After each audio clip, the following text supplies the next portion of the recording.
Hello guys, welcome to my channel health medicine. आज के video में आप सभी लोगों का एक बार फिर से बहुत बहुत स्वागत है। फ्रेंड्स, आज की इस वीडियो में मैं आपको बेनाडिल सिरप का फार्मूला का रिव्यू देने जा रहा हूं, तो कृपया लास्ट तक इस वीडियो में बने रहें। फ्रेंड्स, मैं कुछ विशेष टॉपिक के विषय में बात कर लेना चाहता हूं कि बेनाडिल सिरप के क्या यूजेस हैं और इसके क्या साइड इफ़ेक्ट हैं और कैसे लेना चाहिए और कब लेना चाहिए और ये पेशेंट के बॉडी में किस तरह से वर्क करता है, इसी के विषय में आपको इस वीडियो में जानकारी मिलने वाली है। तो फ्रेंड्स, बेनाडिल कफ सिरप का प्रयोग निम्न बीमारियों, स्थितियों, लक्षणों के उपचार, नियंत्रण, रोकथाम और सुधार के लिए किया जाता है।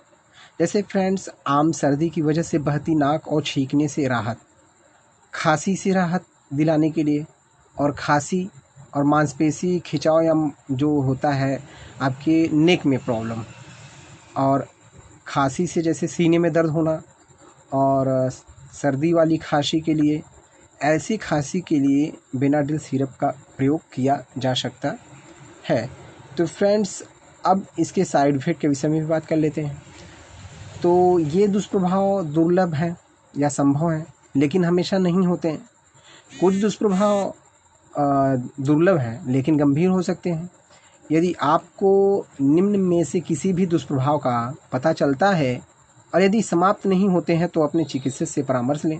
जैसे फ्रेंड्स, उल्टी का होना, खांसी का होना, जो मतलब खांसी के लिए सिरप तो यूज ही कर रहे हैं, बट आपको खांसी बार बार आ रहा है इसको पीने के बाद भी, तो इसके साइड इफ़ेक्ट हो सकते हैं।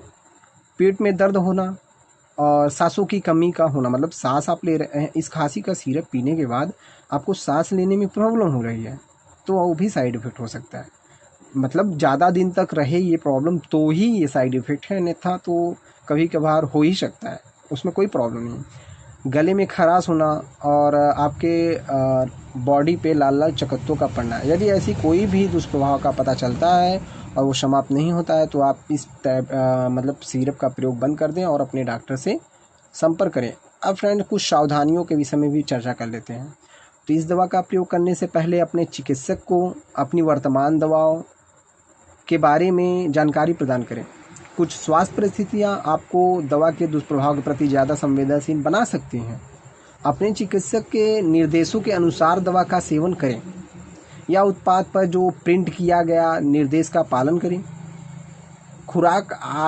जो खुराक है आपकी स्थिति पर आधारित होती है। यदि आपकी स्थिति में कोई सुधार नहीं होता है या यदि आपकी हालत ज़्यादा खराब हो जाती है तो अपने चिकित्सक को बताएं। महत्वपूर्ण परामर्श कुछ बिंदु हैं जो मैं आपको बताना चाहता हूँ। इसे पानी में घोल कर ले सकते हैं, जो गर्म पानी हो। उच्च CO2 और बफर आधार से ग्रसित रोगियों के लिए भी यूज किया जा सकता है। केवल धीमा अर्क, गर्भवती और गर्भवती होने की योजना स्तनपान करनी तो वो भी सेफ़ है, उनको यूज कर सकती हैं। और फ्रेंड्स, बच्चे को नींद देने के लिए उपयोग न करें इस सिरप का, ये बात आप जान सकते हैं। और भोजन के बाद इस दवा को लें तो ज़्यादा बेटर रहेगा फ्रेंड्स। तो अब आप बात कर लेते हैं इसके इंट्रैक्शन के। यदि आप एक ही समय पर अन्य दवाओं या अनिर्देशित उत्पादों का सेवन करते हैं तो बेनाडिल कफ सिरप का प्रभाव परिवर्तित हो सकता है। यह दुष्प्रभाव के प्रति आपके जोखिम को बढ़ा सकता है या इसकी वजह से शायद आपकी दवा अच्छी तरह से काम ना करे। उन सभी दवाओं, विटामिन और हर्बल सप्लीमेंट के बारे में अपने चिकित्सक को बताएं जिनका आप प्रयोग कर रहे हैं, ताकि आपके चिकित्सक दवा के परस्पर प्रभाव से बचने में आपकी सहायता करें। बेनाडिल कफ सिरप निम्न दवाओं और उत्पादों के साथ परस्पर क्रिया कर सकता है, जैसे अल्कोहल, एल्युमिनियम हाइड्रोक्साइड और मेथाडोन और अदर प्रोडक्ट्स कंटेनिंग डिफाइन हाइड्रामाइन। तो इसमें जो है मतलब डिफाइन हाइड्रामाइन मिला है, तो कोई ऐसा कंटेंट ना लें जो इसमें डिफाइन हाइड्रामाइन मिला हुआ हो। तो फ्रेंड्स, अब बात कर लेते हैं मतलब कब ना करें, मतलब बेनाडिल सिरप का प्रयोग कब ना करें। तो बेनाडिल कफ सिरप के लिए अति संवेदनशील एक निषेध है कि इसके अतिरिक्त यदि आपको निम्न समस्याएं हों तो बेनाडिल सिरप का प्रयोग नहीं करना चाहिए।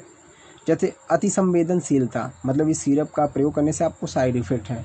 गर्मी से ऐंठन, गुर्दे का छिड़कार, गुर्दे की गंभीर क्षति, जिगर की गंभीर हानि, दौरे, तीव्र निर्जलीकरण ऐसी कोई समस्याएं हैं तो इसका प्रयोग ना करें।